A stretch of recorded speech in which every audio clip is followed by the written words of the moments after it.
Welcome to the November meeting of the Artists and Tradition Bearers Working Group of the Bayou Cultural Collaborative. Bayou Culture Collaborative is an initiative of Louisiana Folklore Society that seeks to connect those in transmitting culture in a time of disruption and three impacts of climate migration. Our working group provides a forum for writers, craftspeople, and visual and performing artists who are affected by environmental changes or whose work responds to those changes. We're pleased today to have with us C.E. Richard, whom we know as Charles, and he will be presenting the literary legacy of Louisiana's vanishing coastlands. Charles is a native of South Louisiana who fell in love with our coast as a child, fishing the estuarial waters of Lake Pontchartrain, Barataria Bay, and Grand Isle. He has written, produced, and/or directed more than 24 documentary films, most of them concerning the history, culture, and ethnography of Louisiana. He wrote the 2015 book, Coastal Sketches, Field Notes, and Photos from the End of the World, as well as numerous articles about the loss of people and place along the Louisiana coast.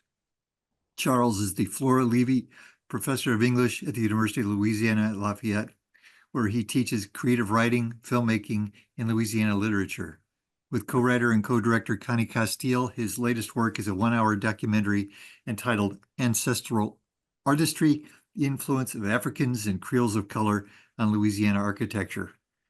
Due for wide release in 2025, but screening this weekend in Lafayette at the Southern Screen Festival.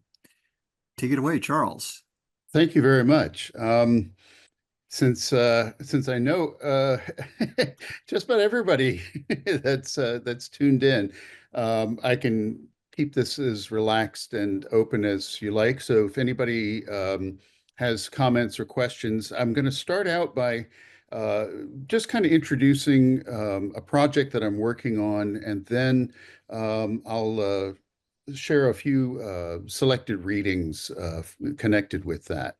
And then, of course, we can open it up for a broader discussion as well. But at any time, if somebody has a question or comment, please feel free to jump in. About 10 years ago, maybe actually a little bit longer than that, I had a commission from the Baton Rouge Area Foundation that really was a life-changing and career-changing project. So the Baton Rouge Area Foundation in those days had been very heavily involved with coastal issues. They were a major player in Hurricane Katrina relief and Hurricane Rita relief, as well as during the BP oil spill.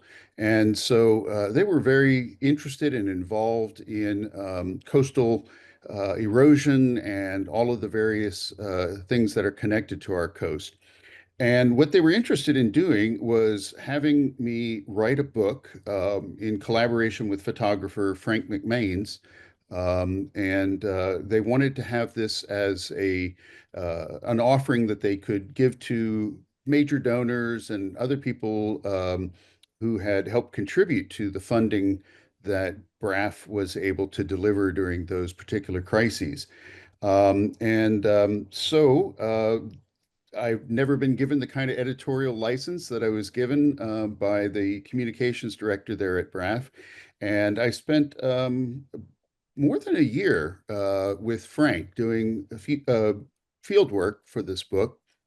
In fact, let's see, I don't know if this actually is clear or not. Yeah, that looks pretty good. It's a lovely book. And one of the things that I like very much about working with a photographer is that it really kind of satisfies that documentary impulse of mine to pair words with pictures and be able to tell a story in both of those media at the same time.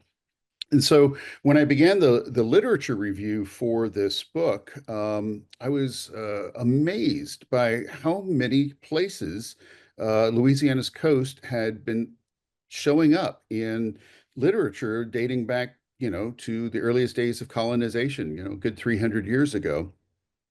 And I remember at the time thinking, gosh, I wish that we had all of this consolidated in one place, because um, these uh, these portraits of the Louisiana wetlands, these are snapshots in time over the past 3 centuries of what eyewitnesses used to see. And so many of those places are just vanished now. And so many of the ways of life that were represented in those stories are just gone. That was the ongoing challenge for the photographer Frank McMains working with me on this because as he posed the question, how do you take pictures of places that aren't there anymore? You know, and so it occurred to me that maybe what Louisiana could use is an anthology or collection that could pull together these various literary artifacts. Some of them are written by well-known authors like Eudora Welty, for example, or Kate Chopin, or Pulitzer Prize winner Shirley Ann Grau, people like that. But also, I wanted to make sure to include uh, works by lesser known writers, maybe even obscure ones. So I'm working now to pull together this collection.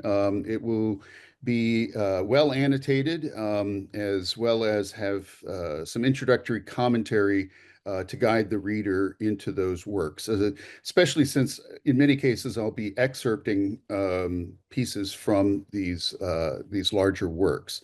So I want to be able to put it in context and to provide to readers a place to go to see uh, maybe like a literary, a family album, maybe in words, the way that people have regarded Louisiana wetlands over the centuries. So that's kind of the origin for the book. And I am in discussions with UL Press for this. And so I've been teaching Louisiana literature for many years now and teaching these texts, some of them more frequently than others. But I feel like I've really gotten to know some things about how people lived in the wetlands and don't anymore. And I think that a lot of these are reflected in these works of literature. So what I'd like to do is share the screen and let's see, just bear with me a second. Okay. And let me also go up here to full screen. All right. Can everybody see that okay? Yes. Great. Okay. So one piece I picked three selections almost at random that I am feel confident are going to go into this anthology, and one of the ones that I knew I wanted to include was this written version of an oral tradition among the Chitimacha. And these are stories that are handed down for uncounted generations. I mean, there are estimates that the Chitimacha have been in their coastal homeland for thousands of years. Actually, if you try to pin down an anthropologist, they're reluctant to give an estimate, but we do know that they are the longest and most stable native culture that is still in its native place. They've lived in the same place along Bayou Teche and the Atchafalaya Basin since the beginning. And in their day, the Chitimacha Nation spread really throughout much of the coast of Louisiana. And so I think of them as sort of the original coastal Louisianans. And so I want to begin by talking about some of these well-known stories. Roger was the son of Emile Stoof, who, as folklorists might remember, was the first to really put into writing some of the oral histories and traditions of the Chitimacha Nation. And Roger kind of followed in his footsteps. Roger worked as a a newspaper columnist as well as an editor at the newspaper in Franklin. And he had a regular column called Native Waters, and he offered some personal meditations on the natural landscape of the wetlands there and its connection to the history and people and ways of life associated with that part of the state. And so I will go ahead and read from this, and feel free to follow along, or if you want, just sit back, close your eyes, and try and imagine what he is describing for us in the creation story of the Chitimacha. This is how my world begins. The creator of all things moved in thunder across a great sphere of water and knew that perfection was the sole proprietorship of gods, so he formed the land. He did this by commanding crawfish to swim down below the waters and, doing what crawfish still does today, bring up mud into a mound like a volcano's throat. More and more until the mud pierced the surface and dried under the sun. Crawfish continued to work, now snug and safe within the tunnel passage of his mound, bringing up mud which spread and radiated, dried and hardened. And in this way, the creator of all things sundered perfection by making the land, and isolated men by forcing them to live upon it. Rivers moved across what crawfish created, for water is intolerant of imperfection. The edge of the sea laps at the margins of crawfish's labor, sifting it away, and rivers move the earth from here to there, dumping it back into floodplains and basins. Lakes collect and persist, pools of grace to remind those who live too far from the sea of what lies beyond. There are only three things, misspelling there. There are only three things constant from aft of my life to where I sit now, slightly more than amidships. Crawfish continues to build the land, water continues to confront it, and the infinite journey between the two. Long after crawfish created the world, at the creator's command, a giant snake came upon my ancestors. From tail to fang, it stretched from what would be Port Barre to Morgan City. Many Chitimacha warriors confronted it, shot it with arrows, pierced it with spears, and it took many years to kill. Where its gargantuan body lay and decomposed, a deep ravine formed and water flowed into it, sought it out, occupied, and enveloped it. When it filled, my father's grandfathers called it Tesh, a loose approximation of their word for snake. When my mother's French Acadian grandfathers arrived in coastal Louisiana, they called it Bayou Teche and set about searching for divinity along its meander. Over thousands of years, that greatest of all rivers, the Mississippi, ran a reckless and wandering course across the southern margin of Louisiana. It flowed here for a time, somewhere else for a few thousand years, abruptly moved again and began anew yet again. For a time, the river ran through the Great Snake's deathbed as well as west and east of it. Water found its way into the new land the river relocated from much farther north and formed a giant complex of large joined lakes that my father's people call Siti.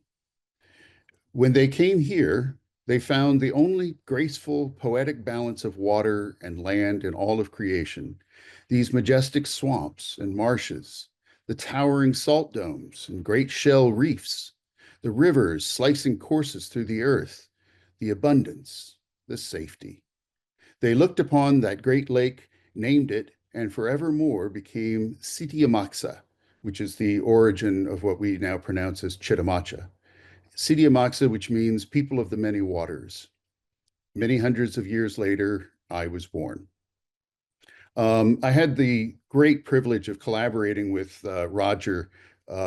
He, at the suggestion of Tika Loden, who is retired now from Louisiana Public Broadcasting.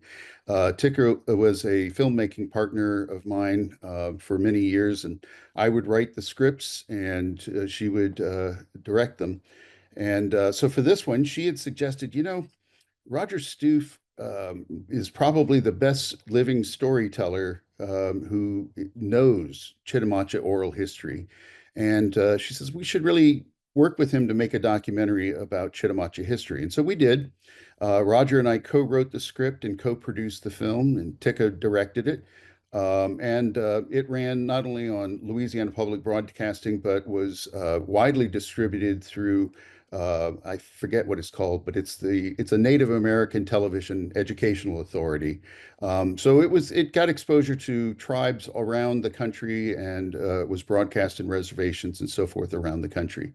But getting to work with Roger and getting out in the boat and visiting places, sacred places that his people still honor and a few that they still keep secret was a tremendously enlightening way to get to know the wetlands in a way that I hadn't before. And so I was very lucky to have that storytelling opportunity with him.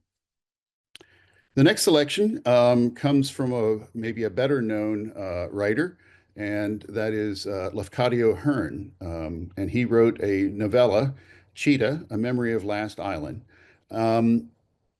And Lafcadio Hearn was also, like Roger, a newspaper writer. And when he moved to South Louisiana, he fell in love with the place and was fascinated by the interculturality of the region here. He was amazed by the Creole mixture and blending of ethnicity and culture and race here in South Louisiana. And that fascination was in part because of his own status as someone of mixed heritage. His father was a British soldier stationed in Greece at a time when, in the 19th century, when England was an occupying force in Greece. And his father met and married his mother, a native Greek woman. And when they had a child, they named it after the island where she lived, and that's the island of Lafcadio. Poor Lafcadio, when he was moved to Britain, never really found much acceptance there. He was regarded rather derisively as a half-breed, which coincidentally Roger was too. He talks about that in his book, Losing Home. So Cheetah, I won't go and tell the whole story, but I want to take an excerpt from the beginning. The story begins by telling a factual story of the hurricane of 1856, which had, was a startling disaster that had made headlines around the country in many ways.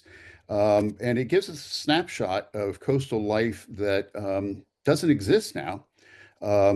This semester, I've been teaching this book for many years, and at least once or twice a semester, I'm teaching it. And this semester, for the first time, I have a student who, when we started reading this book, she raised her hand and says, "Oh, I know this place. My family used to own Last Island." And yeah, she's been providing me with some of her family's artifacts and documents and so forth that trace some of the history of that island. And I'll show you a photo in a moment, a picture rather, that it's a sketch that she had in that little archive. But I don't mind telling you that I am really greedily looking forward to delving into that collection and getting it digitized for the Louisiana Room in our special collections at UL. So Last Island was an inhabited barrier island. Of course, Grand Isle is the only inhabited barrier island that we still have. But a lot of the islands were populated in the 19th century. And Last Island, or Ile de Nair in French, was a long island, some 20-something miles long, fairly narrow, just like most barrier islands.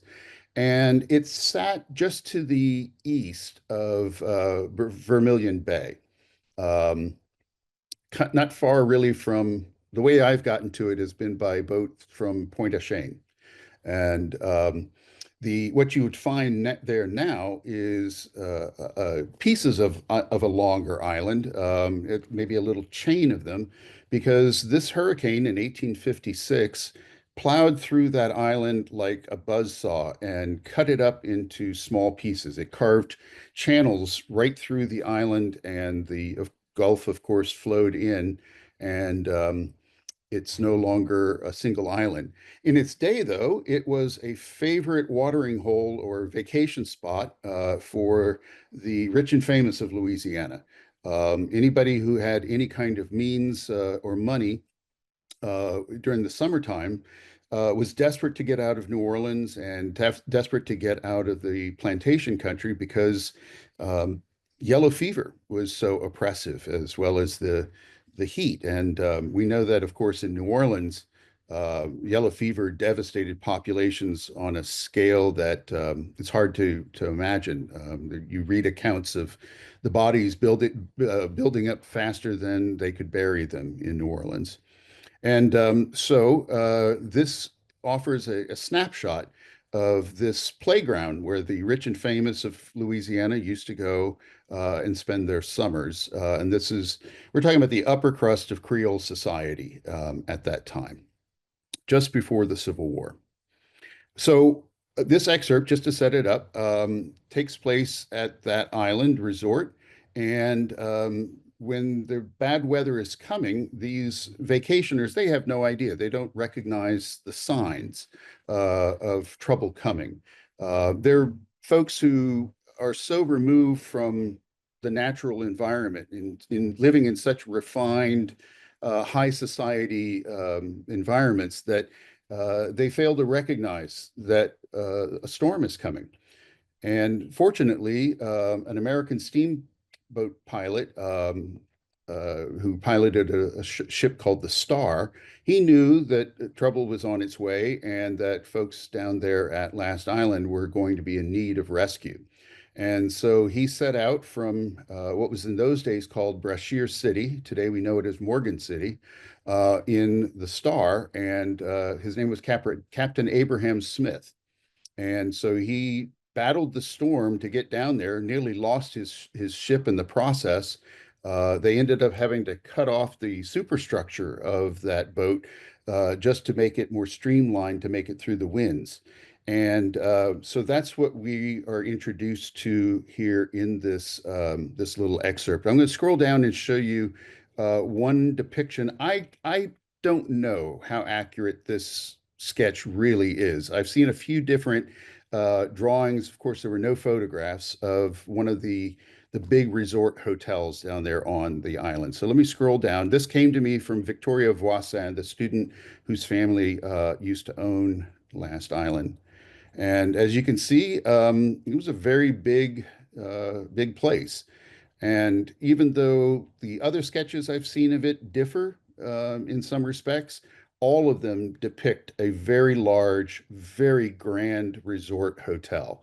And so I'm going to go ahead and start this little excerpt. And what I think is so significant about it is that Lafcadio Hearn is careful to give us a kind of almost apocalyptic setting here of these wealthy elite Creoles who greet the storm by doing what so many Louisianians still do, foolishly or not, and that's with a hurricane party. The naked hull of the Star, still dragging her three anchors, labored through the darkness, nearer and nearer to the immense silhouette of the hotel, whose 100 windows were now all aflame. The vast timber building seemed to defy the storm. The wind, roaring round its broad verandas, hissing through every crevice with the sound and force of steam, appeared to waste its rage. In the half lull between two terrible gusts, there came to the captain's ears a sound that seemed strange in that night of multitudinous terrors, a sound of music. Almost every evening throughout the season, there had been dancing in the great hall. There was dancing that night also. The population of the hotel had been augmented by the advent of families from other parts of the island who found their summer cottages insecure places of shelter. There were nearly 400 guests assembled. Perhaps it was for this reason that the entertainment had been prepared upon a grander plan than usual, that it assumed a form the form of a fashionable ball. And all those pleasure seekers, representing the wealth and beauty of the Creole parishes, whether from Ascension or Assumption, St. Mary's or St. Landry's, Iberville or Terrebonne, whether inhabitants of the multicolored and many-balconied Creole quarter of the quaint metropolis, or dwellers in the dreamy paradises of the Teche, mingled joyously, knowing each other, feeling in some sort akin, whether affiliated by blood, connaturalized by caste, or simply interassociated by traditional sympathies of class sentiment and class interest. Perhaps in more than ordinary merriment of that evening, something of nervous exultation might have been discerned, something like a feverish resolve to oppose apprehension with gaiety, to combat uneasiness by diversion. But the hours passed in mirthfulness. The first general feeling of depression began to weigh less and less upon the guests. They had found reason to confide in the solidity of the massive building. So the music and mirth went on. They made joy for themselves, those elegant guests. They jested and sipped rich wines. They pledged and hoped and loved and promised, with never a thought of the morrow, on the night of the 10th of August, 1856. Waltzing, cried the captain. God help them. God help us all. The wind waltzes tonight, with the sea for his partner. Then from the south he came, whirling the sea in his arms. Someone shrieked in the midst of the revels, some girl who found her pretty slippers wet. What could it be?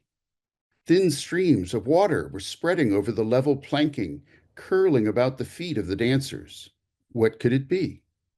All the land had begun to quake, even as, a moment before, the polished floor was trembling to the pressure of circling steps. All the building shook now. Every beam uttered its groan. What could it be? And when I read this story of these folks who are unprepared and unready for the kind of disaster that's waiting for them, it calls to mind for me, in a eerie, prescient way, sort of what has happened to our coast. We don't really recognize the disaster at our doorstep, as we lose land equivalent in size to Delaware over the last century or so. And we really, as a general population, don't have a real appreciation for what is coming for us. And so I think that there's a kind of a haunting identification between these revelers and pleasure seekers, who meet apprehension with gaiety, as he says. And then the last selection I wanted to share is something a little bit more modern, and it comes to us from Eudora Welty, in a short story called No Place for You, My Love. And this was a story that I had never read by Eudora Welty. I was unaware of it until I was working on that book, Coastal Sketches. And somebody said, you really ought to read that story. And it's an amazing story. It was published in the New Yorker in September of 1952. And as far as I know, it's the only story by Eudora Welty that is not set in her native Mississippi. This one starts out in New Orleans and at Galatoire's, and there's some sort of a business conference or a national meeting, corporate meeting that's happening in New Orleans. And our two main characters are attending this corporate affair, and they're very bored and very jaded. And I guess maybe the word that best describes their feelings through this thing is ennui. The man is a married man. He's a business executive from New York. And the woman in the story, I don't know exactly what job she had, but she also worked in this unspecified industry, and she is from Ohio. So these are both Northerners for the first time in South Louisiana, unacquainted with it, And the story deals a lot with alienation from place and from people. The man runs into this woman at the luncheon at Galatoire's. They are recognize a certain sympathy in each other as being bored and depressed. And they decide to hop in his sports car that he's rented. It's a convertible with the top down, and just go for a drive south of there, escape from the requirements of their job and the corporation and the conference, and just go to see what there is to see. And the clear implication throughout the beginning of the story is that they're looking to have an affair together. They are two strangers seeking solace in each other. So the story is called No Place for You, My Love. And I've excerpted a piece that describes the drive to Venice, Louisiana. Venice, of course, for those who may not know, is the last outpost of civilization at the mouth of the Mississippi River. It's the last settled area, and Venice, the people of Venice, like so many places all throughout our coast, they colloquially refer to their home as the end of the world. And there is a kind of apocalyptic quality to the reading. But why I selected this particular chunk of the story is because it paints such a vivid picture of the native way of life in those wetlands at the time, in the mid 20th century. Below New Orleans, there was a raging of insects from both sides of the concrete highway, not quite together, like the playing of separated marching bands. The river and the levee were still on her side, waste and jungle and some occasional settlements on his. Poor houses. Families bigger than housefuls thronged the yards.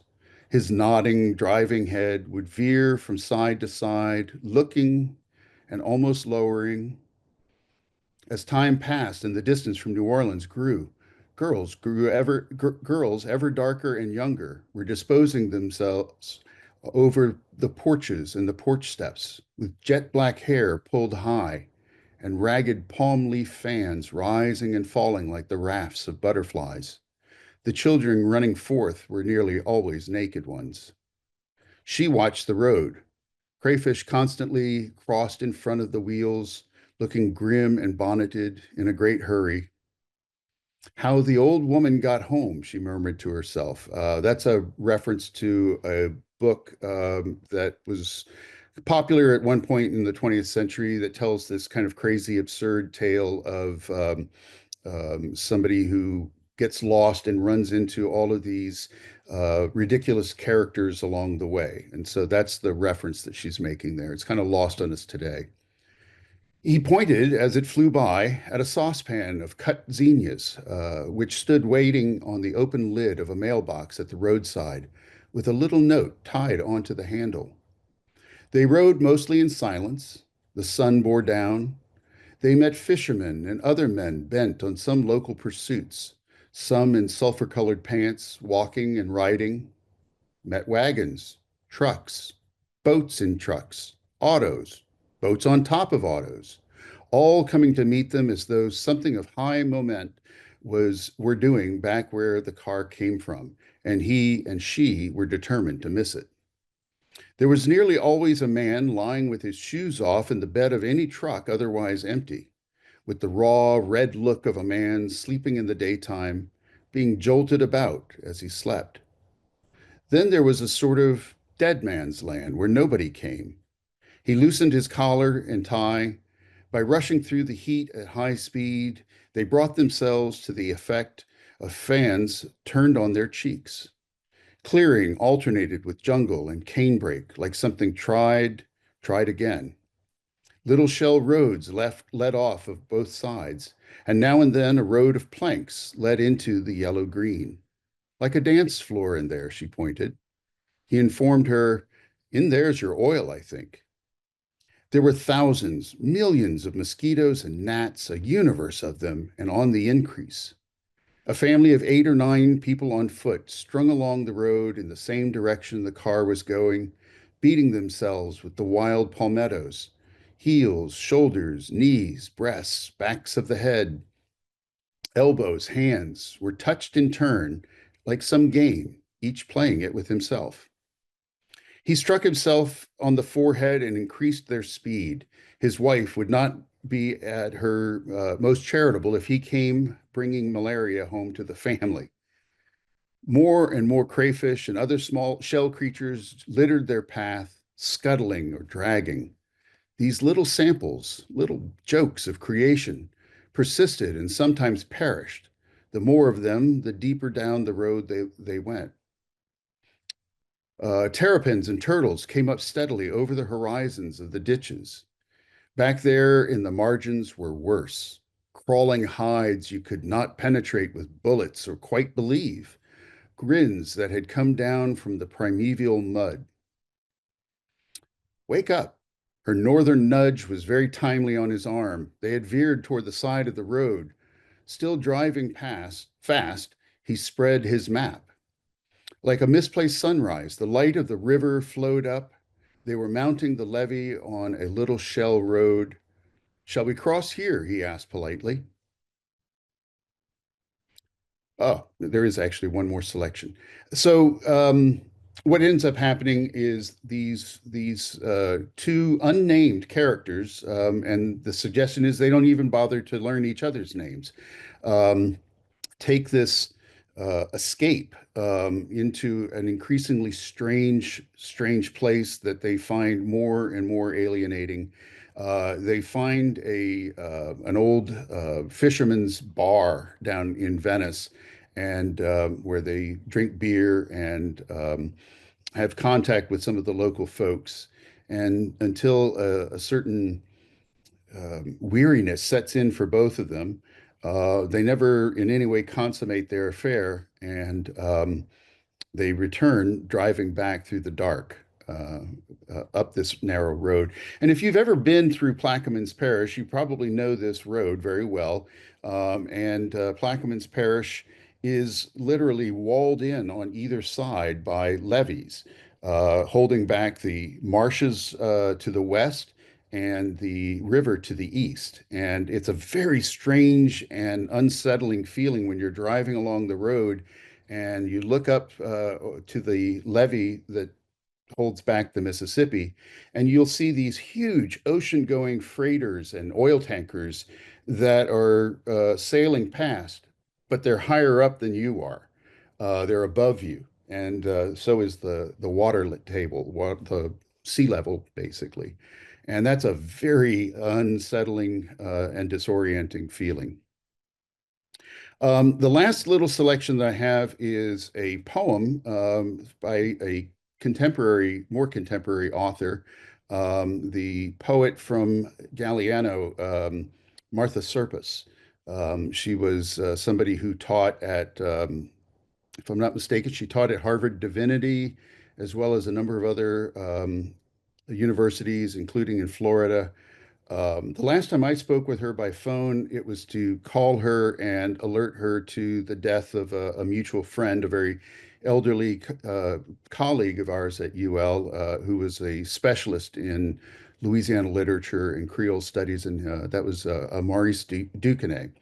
And so I just want to read one of her poems, and it's one that, for me, really well captures one of the more depressing parts of the field work that Frank and I did throughout the marshes. And that is you'd come upon these cemeteries where you know that at one time there had once been a church and maybe a surrounding village, and those things are all gone, either swallowed up into the marsh or scoured away by hurricanes. And all that remains are these cement and brick crypts out in the middle of the marsh. And even those are slipping away. And it's a sad and disturbing thing when you talk to the families of people down there who are watching the graves of their family members buried in what should be the most permanent of structures down in the marsh, and seeing even those swallowed up by the encroaching Gulf. So the poem is called Reburial at Sea, and it's subtitled Leeville Cemetery, LA. And that comes from Martha's 2007 book, The Dirty Side of the Storm. They must have heard it coming, the relentless marsh water, throwing itself against their vaults, salt heavy and exhausted, day after day, the old bricks warmed in the noon sun.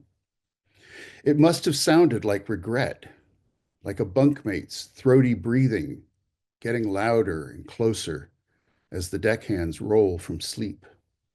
It must have set the marsh struggling, high tide's long, muddy arms that lift bodies into a bath or onto the quilted gulf. It must have kept them company, the persistent lapping, the slow rock down. When one holds still, the world's rough motions calm into shining ripples.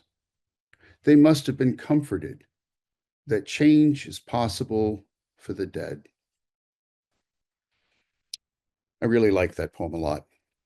And so what I want to do is open the discussion up.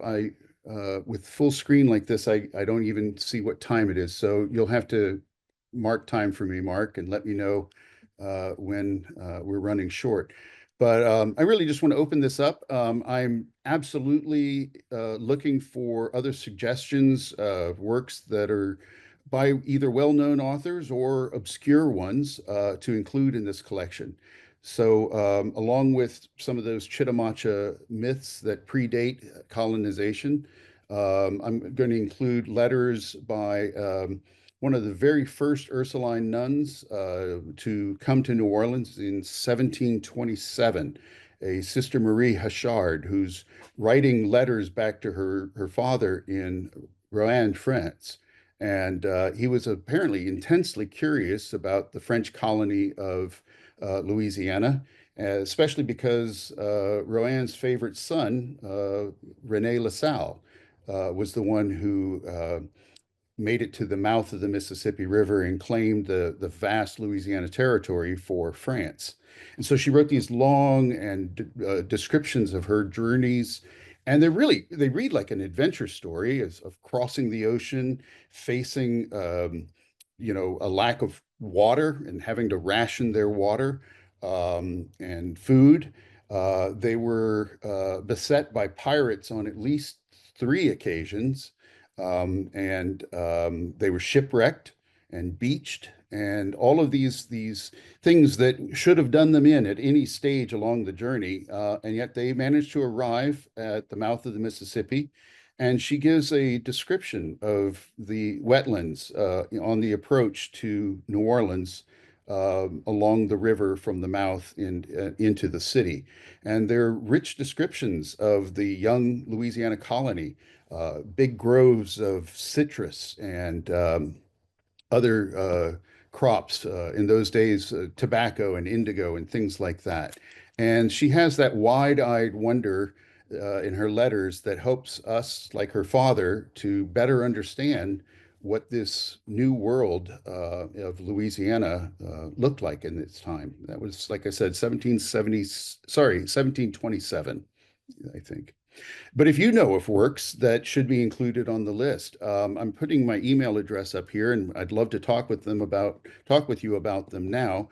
If you have suggestions or others come to you later, I hope you'll drop me an email and say, hey, this is one that maybe you should look at for including in that anthology. With that, does anybody have any comments or questions you'd like to share? Thanks, Charles. Maybe you could stop sharing your screen so we could see each other a little better. Yes, you bet. And we certainly can take a few minutes to entertain any suggestions that the audience might have. I'm always struggling with area. Let's see. There's the share. Okay. Why is that? Maybe I can help. Yeah, that's right. You're sharing it with me, so. Stop screen sharing. Well, it can. Yeah. Okay. Here we go. Uh, see what I'll do is that. So I'll share my screen, which will stop. Ah, there it is. Yes, And there we go. I'll stop mine. There you go. All right. Thank you very much. Yeah, very good. That was wonderful. Thank you so much for presenting and sharing such a beautiful collection of excerpts. Thank you. I appreciate it. Like I said, they're artifacts. And when Frank and I were doing the field work for Coastal Sketches and he was taking photographs, we had a very powerful and weighty, weighty sense of responsibility for collecting visual artifacts and stories, oral histories from the people who live down there, just to ensure that they would never be forgotten, which within a generation or two, certainly will be for many of those communities. Leesville, for instance, that Martha references, is practically gone. So are you looking mostly for published writing as opposed to mining the archives for oral histories?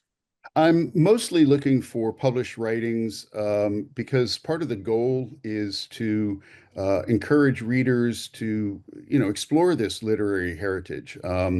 So my curation of those candidates for the anthology are ones that are accessible pieces of literature that the public can dip into to learn more about the environments they describe.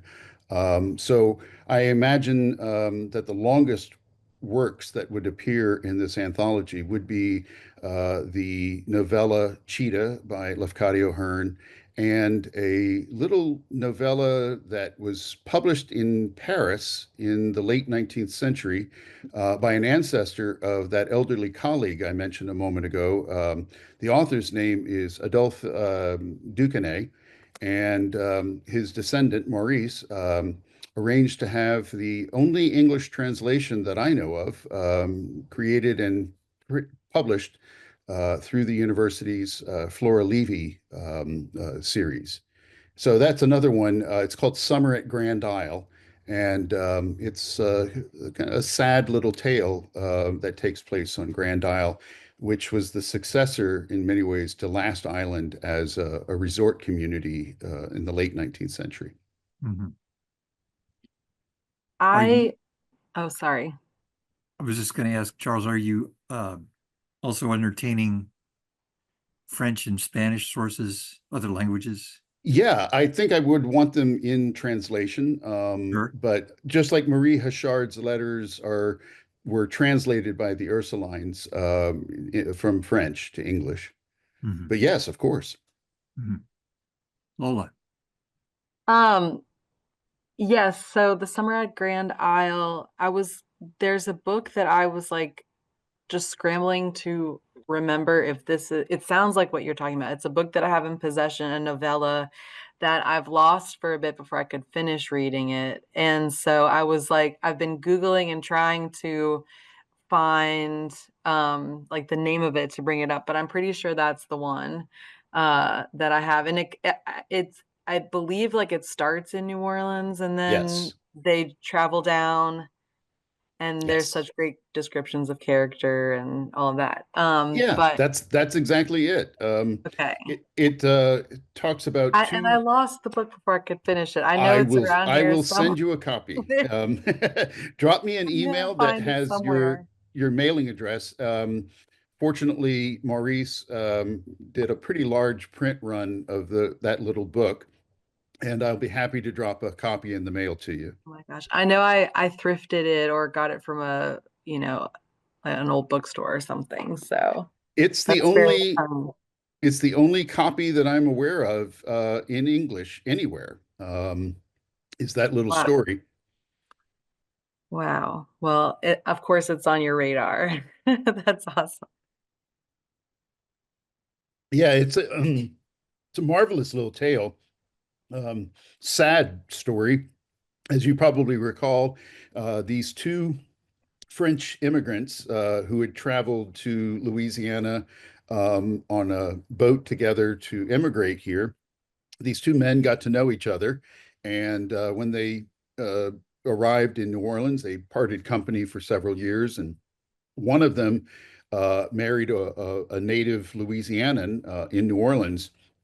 And interestingly, it's the only reference I have ever seen that includes, in describing this woman he married, it's the only reference I've ever seen that includes Italian in the definition of Creole.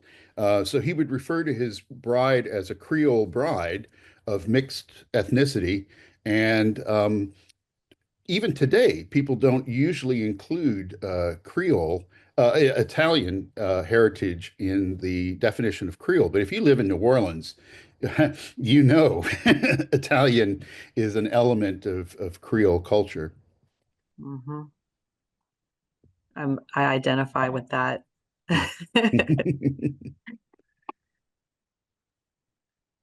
It's Any other questions from our audience here or yes. suggestions, please? Well, I see Jack Firstel is here, and I know, Jack, you've taught many of these texts as well. Jack is retired from UL, but he was, along with Maurice Duquesne, our resident Louisiana literature specialist for many, many years. Do you have any others that come to mind for you, Jack? I don't think so. Yeah, Summer Grand Isle is really quite unique. Um, either from 19th century or into the 20th century, we don't have too many. Yeah, it really is probably the last glimpses of the decaying Creole society from the 19th century, you know, as it's dissipating. That, along with The Awakening by Kate Chopin. And I plan to include a number of works by Kate Chopin that were set both at Grand Isle, an excerpt from The Awakening, of course, but she also has this marvelous short story called At Caminada that is a very interesting predecessor to The Awakening. So if you know The Awakening, it tells the story of Edna Pontillier's sort of sexual awakening, as well as her awakening to the fullness of her identity as a woman outside of the uh, social confines of and expectations for women in those days. Well, this other story that predates it tells an almost reverse kind of story in a way about a young man who has his own kind of sexual awakening. He's living with his mother at Caminada, falls in love with a beautiful vacationer who comes down to Grand Isle and is utterly smitten with her. But he's a poor, rough-hewn Cajun fisherman and doesn't know how to approach her. But just like Edna Pontillier is overpowered by these newly awakened feelings, he is as well. And so I think it's an interesting bookend to The Awakening.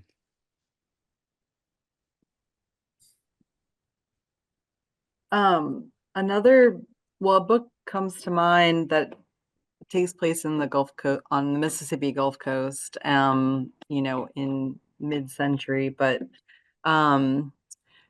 you are probably familiar with Approaching the Magic Hour, which is the memoir of Walter Anderson's wife. Yes.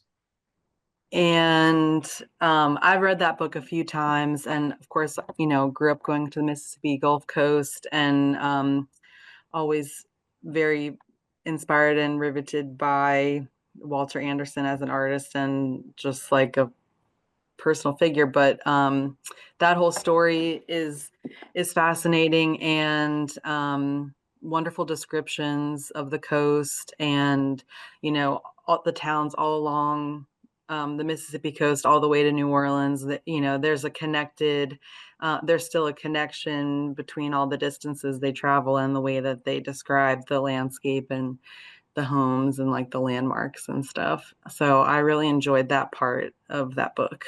That's a marvelous suggestion. And, you know, despite the fact that American maps put these arbitrary lines that suggest that part of the Gulf Coast is not Louisiana, but part of Mississippi and Alabama.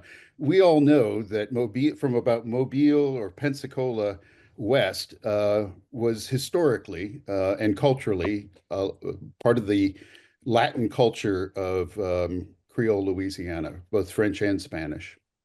And so I think that that would be a good fit for that. Thank you. Totally cool. Yeah, my dad speaks about like an ancestor that would go back and forth to Ocean Springs like on a steamboat. And Yeah, that's that was, marvelous. yeah. So that's a great, yeah. Like you said, the boundaries are arbitrary. Hmm. Yeah, they were convenient Oh, demarcations for the new United States, but they don't really represent the facts on the ground. That those places are very much culturally and geographically akin to or part of Louisiana. mm-hmm.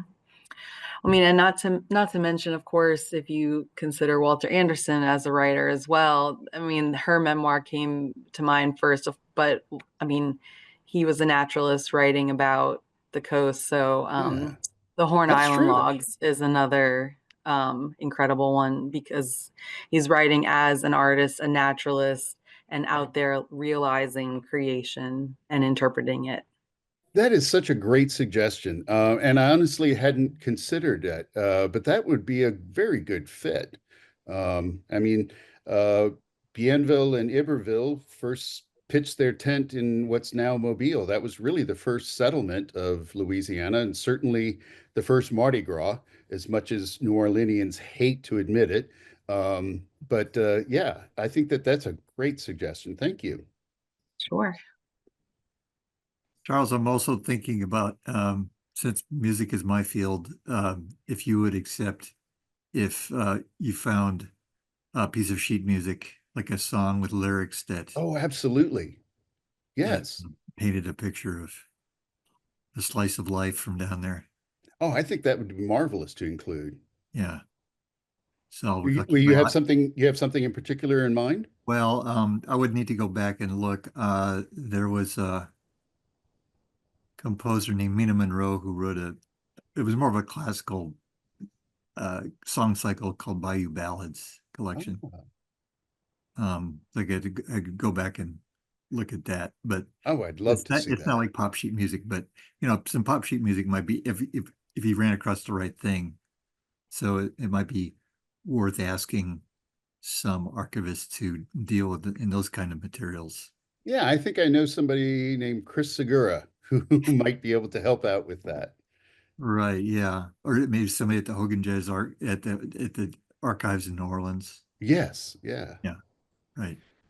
Um, I had mentioned Lafcadio Hearn, and one of the other things that I would love to include in that anthology besides Cheetah is the article that he wrote for Harper's Magazine, I believe, that describes it's the first documentation of what he called the Manila Men in the marshes of Barataria. Hmm. And they too are this fascinating blend of ethnicities, from descended from everything from the runaway slaves who would hide in the marshes, the Maroons as they're called, or Cimarroons, along with Filipino immigrants who jumped ship from Spanish vessels when Louisiana was under the Spanish. Our colleague Randy Gonzalez, who's of Filipino heritage in New Orleans, is he's got a little documentary film coming out, and he's had a number of works, including some poetry that talks about that Filipino heritage. And what Lafcadio Hearn describes are these little stilted villages out in the marsh, and these descriptions of very exotic people because they're this crazy mixture of African American and Asian and French and Italian and so forth. And what's really great about that article is he talks about the mystery of how it is that these communities have persisted so long when there are no women in these communities. Well, obviously there was an explanation. These men they were fishermen, and they would, of course, catch shrimp and put them out on these giant drying platforms to dry them in the sun. And when they were in the off season, many of these men would travel to New Orleans, sell their produce and so forth, and take up with women of the city. And if the women bore children for them, when the boys were old enough, they were sent out into the Barataria Marsh, and the girls were kept in the city. And so these couples would have these long distance family arrangements, long distance in those days. It's really an intriguing little moment that he captured of how just Mm. exotic Creole is in South Louisiana. Wow, yeah. Definitely Great. look forward to your future collection. Yeah, Thank you. I'm definitely. excited. What I'm really looking for lately is funding that could allow me to take a sabbatical at UL. UL will cover 75% of your income when you are taking a sabbatical for a project like this. But coming up with that last 25% is always the hard part. So I've been looking around for some grants and funding because I would love to be able to devote myself full time to this for a full year to put this collection together. Yeah. Great. Any last questions before we thank Charles and call it an evening? If not, I want to thank everyone for coming today, and thank Charles most of all for your very interesting presentation. And I'm looking forward to going and finding some of those things before you even get done with your anthology, and maybe reading Oh, some of those absolutely. things on their Yeah. own. Well, I will certainly keep anybody who's interested, keep you posted on the development of the project. Please, record my email address and get in touch with me at either of those two. I'd welcome any suggestions or input anybody has.